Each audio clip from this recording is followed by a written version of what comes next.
आखिर क्यों भगवान श्री कृष्ण की अनुपस्थिति में भीष्म और कर्ण समेत सभी कौरवों ने मथुरा पर आक्रमण किया?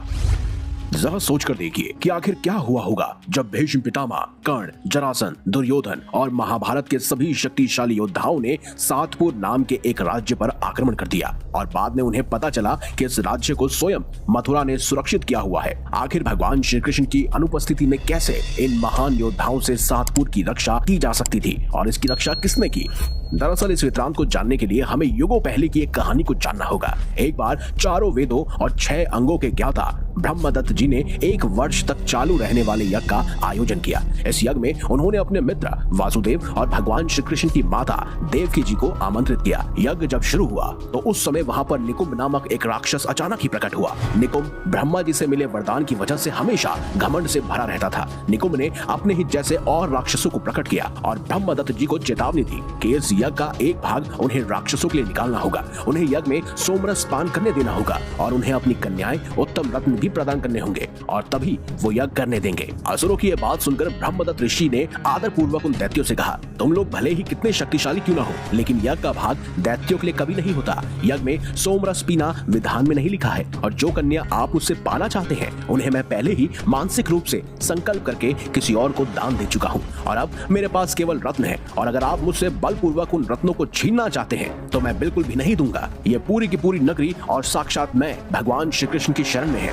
तो वही मेरी रक्षा करेंगे। ब्रह्मदत्त जी की ये बात सुनकर निकुंभ सहित सभी बाकी के राक्षस तमतमा उठे और उन्हें यज्ञ मंडप को नष्ट करने में देरी नहीं लगी और उनकी कन्याओं को भी उन्होंने छीन लिया, यानी उनका हरण कर लिया। जैसे ही मंडप में मची हुई लूट को देखकर वासुदेव जी ने भगवान श्री कृष्ण और बलदाऊ को मानसिक रूप से चिंतन करके पुकारा तो भगवान श्री कृष्ण ने अपने पुत्र प्रद्युम्न को भेजकर ब्रह्मदत्त जी की सभी कन्याओं की रक्षा करने का आदेश दिया और वो स्वयं खुद यादव वीरों की सेना के साथ शतपुर की तरफ प्रस्थान करने लगे। प्रद्युम्न जी ने तुरंत ही शतपुर पहुंचकर उन सभी कन्याओं के रूप जैसी माया की दूसरी कन्याओं को रचा और उन्हें राक्षसों को सौंपकर ब्रह्मदत्त जी की कन्याओं को मुक्त करा लिया। दूसरी तरफ जब इनका महासंग्राम चल रहा था उसी समय जरासंध, शिशुपाल, पांडव, भीम, धृतराष्ट्र, रुक्मी, अवंती नरेश, शकुनी सहित सभी द्वापर युग के वीर योद्धा वहां यज्ञ का भागी होने के लिए उपस्थित हुए। इतने सारे योद्धाओं को देखकर नारद मुनि ने अपनी युक्ति दिखाई और खुद ही क्षत्रिय और यादवों के बीच युद्ध का कारण बनने की युक्ति सोचने लगे। उन्होंने तुरंत ही दैत्यराज निकुंभ के पास जाकर उसे भड़काना शुरू किया और कहा, ब्रह्मदत्त जी ही भगवान श्री कृष्ण है और वो श्री कृष्ण के पिता वासुदेव के मित्र हैं जिनकी कन्याओं को तुम हरण करके लाए हो और इसीलिए यादव हमेशा तुमसे युद्ध करेंगे। इसीलिए क्यों ना यज्ञ भूमि में आए हुए सभी राजाओं को तुम अपने पक्ष में कर उनकी शक्ति का इस्तेमाल करो और अपनी शक्ति को 4 गुना कर लो। नारद जी का विचार निकुंभ को बड़ा लुभा गया। उसने यज्ञ में ब्रह्मदत्त जी से छीने हुए सभी रत्नों और कन्याओं को यज्ञ में शामिल होने के लिए आए ऋषियों और राजाओं को भेंट किया। केवल पांडवों को छोड़कर दुर्योधन, कौरव, जरासंध सहित सभी राजाओं ने उन कन्याओं और रत्नों का उपभोग किया और आनंद प्राप्ति के बाद वह उस असुर से बोले, असुर राज, आपके स्वागत से हम सभी प्रसन्न हैं। आप हमारे लिए जो आज्ञा वो कहिए।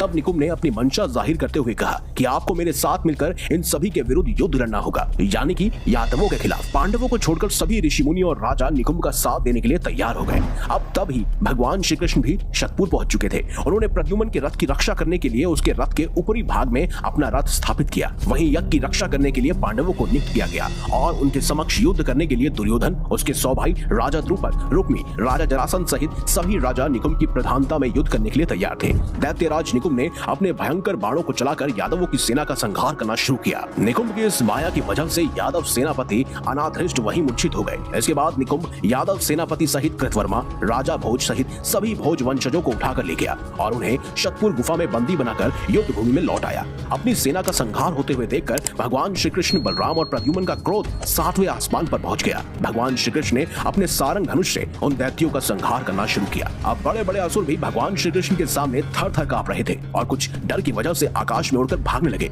ऐसे असुरों को जयंत और प्रद्युम्न ने अपने बाणों से मार गिराया। उसके बाद अनिरुद्ध, सांप और प्रद्युम्न ने अपनी माया से एक घनघोर काली अंधेरी गुफा की रचना की और सभी उदंडी राजाओं को उसमें फेंकने के लिए तैयार हो गए। इसके बाद प्रद्युम्न ने कर्ण को देखा और अपना पूरा बल लगाकर कर्ण को पकड़कर उसी गुफा गुफा में फेंक दिया। उसके बाद राजा दुर्योधन, विराट, द्रुपद, शकुनी, शल्य, पितामह भीष्म और जरासंध को पकड़कर भी प्रद्युम्न ने उनके साथ वैसा ही किया। इसके बाद प्रद्युम्न ने भगवान शंकर के दिए हुए पाश से राजा भिंदीपाल और बाकी राजाओं को बांधा और इस गुफा में ले आए और अपने पुत्र अनिरुद्ध को उनका रक्षक बनाकर गुफा के बाहर पहरेदारी के लिए छोड़ दिया। प्रद्युम्न वापस युद्धभूमि से आए और ब्रह्मदत्त से कहने लगे कि आप अब अपना निर्भय होकर यज्ञ शुरू कर सकते हैं। पांडवों में श्रेष्ठ अर्जुन आपकी रक्षा में है, बाकी के पांडव आपके यज्ञ की रक्षा करने के लिए तैयार खड़े हैं। अब आपको यज्ञ का पूरा फल मिलेगा। निकुंभ ने आपकी पुत्री को मानसिक रूप से स्पर्श नहीं किया है। आप यज्ञ मंडप में देखिए, मैंने माया के द्वारा उन्हें छुपाकर वहीं छोड़ रखा है। आगे जाकर प्रद्युम्न ने निकुंभ के बने हुए बंदी सभी यादवों को भी छुड़ा लिया और जितने भी राजाओं को प्रद्युम्न ने कैद किया था वो सब भी प्रद्युम्न से अपनी मुक्ति का आग्रह करने लगे। तब भगवान श्री कृष्ण के कहने पर प्रद्युम्न ने सभी को मुक्त कर दिया, लेकिन सभी राजा शर्म से डूबे हुए थे। इसके बाद भगवान श्री कृष्ण ने सुदर्शन चक्र से निकुंभ का सिर धड़ से अलग करके उसका वध कर दिया और इस तरह यादवों और द्वापर युग के सभी योद्धाओं के बीच हुए युद्ध में प्रद्युम्न ने महान सफलता प्राप्त की। कहते हैं प्रद्युम्न बहुत ही शक्तिशाली थे। वो अकेले ही सभी कौरवों यहाँ तक कि भीष्म पितामह और जरासंध तक पर भारी पड़े थे। वो न सिर्फ एक योद्धा थे बल्कि उनके अंदर मायावी शक्तियों का ज्ञान भी समाहित था, जिसका इस्तेमाल उन्होंने इस युद्ध में बखूबी निभाया और इस तरह मथुरा पर आक्रमण करने की सोच रखने वाले सभी योद्धा परास्त हुए। अगर आपको हमारी ये खास जानकारी या वीडियो अच्छी लगी है तो इस वीडियो को लाइक कीजिए, हमारे चैनल को सब्सक्राइब कीजिए और ज्यादा से ज्यादा शेयर भी कीजिए।